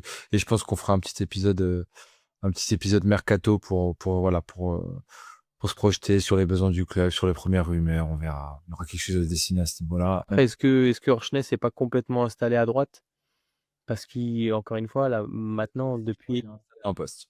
Tous les 6 mois, Ouais. c'est Erasmus de la tactique. Du coup, un nouveau. Non, mais ce milieu à deux, Rio, Senzo, qui a l'impression de se comprendre de mieux en mieux, avec Orchness aussi qui descend un peu plus. Et puis, cette association Orchness-Dedic aussi fait que. Enfin, Dedic est meilleur quand il a Orchness devant. Enfin, tu me diras, n'importe qui il serait plus fort avec Orchness à côté, c'est logique. Mais je ne sais pas comment va revenir Luke Bacchio derrière parce que son jeu sans ballon est inquiétant pour l'équilibre de l'équipe. Ouais, totalement. Donc, il y a à voir aussi à cet endroit-là. J'espère qu'il se mange des cassettes, des vidéos à la maison, parce que il y a du taf, hein. Du boulot pour notre ami Dodi. Euh, J'avais un dernier sujet. Après, je vous en embête pas plus, parce qu'il est déjà 3 heures du matin. C'est le mec qui rentre des rumeurs. Euh, Moi, ma dernière question, ça serait un peu quels sont un peu on peut dire vos souhaits, je veux dire peut-être vos prévisions sur les 2-3 prochains mois, notamment le mois de janvier, où finalement on a la Coupe de la Ligue. Je crois qu'on a aussi le match de Coupe du Portugal qui sera potentiellement, je n'ai pas regardé comment était le match Porto-Famalicão, mais je pense que Porto a gagné, oui, ils ont gagné 4-1. Du coup, ça sera un déplacement de Benfica au Dragão pour la Coupe du Portugal. Quelles sont un peu vos prévisions sur la Coupe de la Ligue et sur ce match de Dragão? Est-ce qu'on est voilà, on est définitivement lancé et on peut essayer voilà, moi je suis quasiment convaincu qu'on ne gagnera pas le championnat, mais en tout cas d'aller amorcer ce rattrapage de points et être sûr de nos forces. Et aller, moi l'objectif c'est très clairement les coupes, hein. Ça sera la Coupe du Portugal et la Coupe de la Ligue. Je serais très déçu si on ne gagne pas les deux. Qu'est-ce qu'on attend de ce Benfica, objectivement? Et la Champions League aussi. Jérémy, si tu veux commencer. Honnêtement, je ne saurais même pas te dire ce que j'attends de Benfica. Bien sûr, d'essayer de gagner tous les matchs, forcément, c'est ce qu'on veut. Maintenant, ouais, le championnat, c'est complexe. La Coupe de la Ligue, principalement, déjà. Je pense que si le trophée le plus facile de la saison, c'est la Coupe de la Ligue. Après, la Coupe du Portugal, bah voilà, on va parler français, va falloir porter ses couilles au Dragon et essayer de pas faire le même match qu'on a fait à l'aller, même si on n'a pas perdu, mais c'était un non-match, on n'a rien proposé. Et puis, Ligue des Champions, bah, on est de nouveau en course pour les barrages, donc aller tabasser la Juve et Ouais. On y croit aux 2 victoires là? On y croit à la victoire en Italie et la réception du contre Real? Turin, j'y crois. Là, depuis que je suis né, j'ai jamais vu la Juve nous battre, que ce soit demi-finale de Ligue Europa en 2014 ou phase de groupe quand on était avec le PSG ou l'année dernière ou même quand j'ai été à Turin la saison dernière, on gagne 2-0. Donc sur ce, puis la Juve n'est toujours pas la Juve d'entente, comme on dit. Mais et puis le Real Madrid, bah honnêtement, j'y crois. Franchement, il y a ce Real, on l'a vu qu'il est prenable. Maintenant, à voir comment si Mourinho va continuer contre les gros à jouer défensif ou si il va continuer sur la lancée sur laquelle on est. Très bien. Mon fil? Je pense que tout va se jouer là, décembre-janvier. Le calendrier est un peu compliqué. On va avoir là de suite Famalicão, Braga, Estoril, puis après Braga, Porto en coupe. Il faut aller à Rio. Après, il y a Juve, Real. Tout va se jouer là. Ça s'annonce compliqué, même en termes de gestion d'effectifs, parce que voilà, on va jouer tous les 3 jours, faut pouvoir se reposer, machin. À voir. Je pense que voilà, pareil, la Juve, je pense que c'est possible de gagner, même si je crois que ça va un peu mieux là dernièrement. C'était Spalletti, hein, avec son tatouage de Naples sur le bras. Ouais, j'aime pas trop jouer une équipe de Spalletti. Après, j'étais vraiment pas confiant face à Naples de Conte. D'ici là, il peut se passer plein de choses. Peut y avoir du mercato, peut y avoir des blessés d'un côté comme de l'autre. Il a Mais pas d'impact, enfin, à part pour les joueurs sortants. Parce que sinon, ça n'a pas d'impact. On ne peut pas enregistrer de joueurs sur cette phase. oui, c'est vrai, très juste. Et sur les départs, Sur ça peut être un impact. Et puis bon, à tout moment, on va se manger un but du petit Chico. On a l'habitude. Je pense qu'on peut quand même aller récupérer 3 points à Juventus Stadium. Et après, pourquoi pas arracher un nul face au Real. Parce que le Real, je pense que ça dépend comment ils vont venir. Et je crois qu'ils doivent jouer Monaco aussi. S'ils viennent et qu'ils sont déjà qualifiés, bon, et que Mbappé est reposé, bon, on aura quand même Vini et Rodrigo. Donc, je pense qu'on peut réussir à gratter 4 points. 4 points, ça nous mettrait potentiellement dans les barragistes. Donc, 2 matchs en plus encore. Euh, donc, à voir aussi là-dessus. Mais la grosse partie va se jouer là entre la fin décembre là, avec Famalicão, Braga et Estoril et les matchs de coupe qu'il faut gagner. La Coupe de la Ligue, tu joues Braga, qui est un bon morceau quand même. Donc ça va être compliqué, mais de toute façon, on doit gagner tous les matchs, hein. Le- les valeurs du club, c'est ça, On repassera sur les valeurs à mon humble avis. de base. Les valeurs de base du club. Voilà. Monsieur, on arrive tout doucement sur la fin. Je dirais même que c'est la fin. Est-ce que vous avez d'autres choses à ajouter ou est-ce que vous trouvez que vous avez plutôt été complet sur vos dires? Ouais, Je juste te une mets petite chose à rajouter. Tout à l'heure, tu m'as dit Mitroglou ou Pavlidis. Je dis Pavlidis, mais il faut pas oublier que Mitroglou, c'était quand même. On se souvient tous de son passage à Marseille, mais à Benfica, c'était. Faut pas Moi, il me trop. souvient que de son passage à Benfica. Franchement, à Marseille, c'est comme on dit chez moi, c'est pas mon dos. Vraiment, ce qui s'est Mais passé, faut pas courage. oublier qu'à Benfica, c'était un grand buteur. Moi, on l'embrasse. Il était à Lisbonne durant la période des élections. Il a pris un peu de gave. Euh, mais Quand avec. même un truc avec les Grecs, hein. Il y a, bon, hormis le pire gardien de la décennie, mais euh, et tu vois, quand tu vas au fils, Katsouranis, Samaris, Pavlidis, alors Mitroglou, bon, il a une personnalité différente. Vlachodimos aussi, pareil, qui n'était pas très, enfin, ne ressentait pas trop le club, mais euh, les, ouais, bon, il y a ça aussi. Les autres, tu vois, Katsouranis, il a toujours eu beaucoup de mots sympas pour le club. Fils, sage aussi. Pavlidis, voilà, on sent que le garçon est complètement épanoui. Même Karagounis, qui était un caractère un peu trempé, voilà, il était aimé des gens et lui aimait aussi.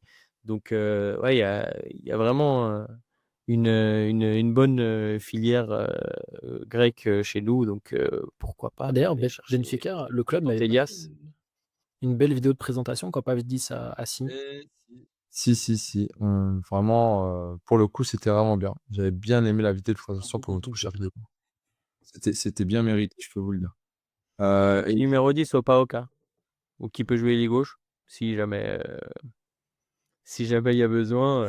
je suis pas sûr. Sinon, il y en a un du côté de la Belgique aussi, mais j'ai pas envie de.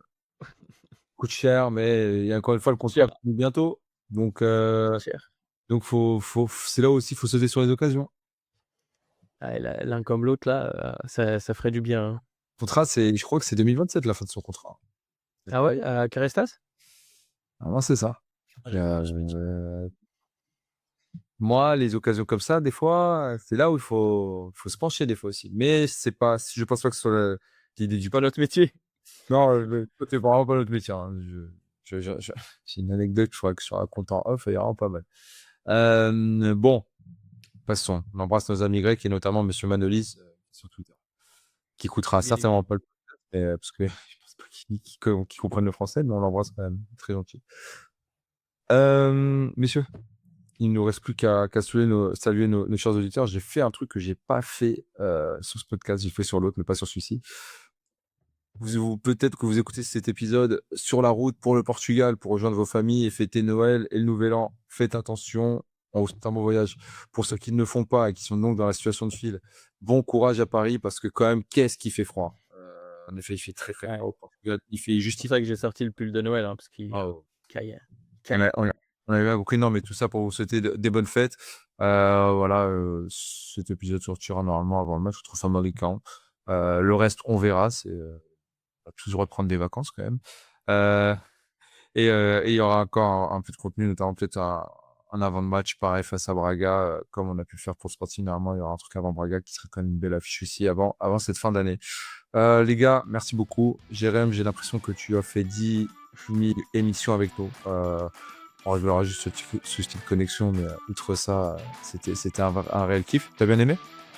Ouais, nickel. Franchement, ça faisait plaisir. Enfin participer officiellement. Le bonnet d'anime à toutes les émissions maintenant. Ah, c'est la marque de fabrique, là, ça y est. Moi, je l'ai adopté. Hein. Bon, bah, pareil, de toute façon, voilà, c'est habituel, c'est comme d'hab, on est habitué. Ça faisait un petit moment à cause des élections, mais bon, on est un peu mordu de ce club, donc faut quand même s'y remettre un peu, quoi. Non, on n'a pas le choix. Non, vraiment, on n'a vraiment pas le choix. C'est plus fort que nous. Ouais. Nos chers éditeurs, pardon, n'hésitez pas à liker cet épisode, que ce soit sur Spotify, sur YouTube, Apple Podcast, à vous abonner également, c'est très très important pour nous. Et encore une fois, vous remercier d'avoir pu nous écouter sur cet épisode. On vous embrasse et on vous retrouve très bientôt. Ciao ciao tout le monde. Bonne fête. Ciao, ciao.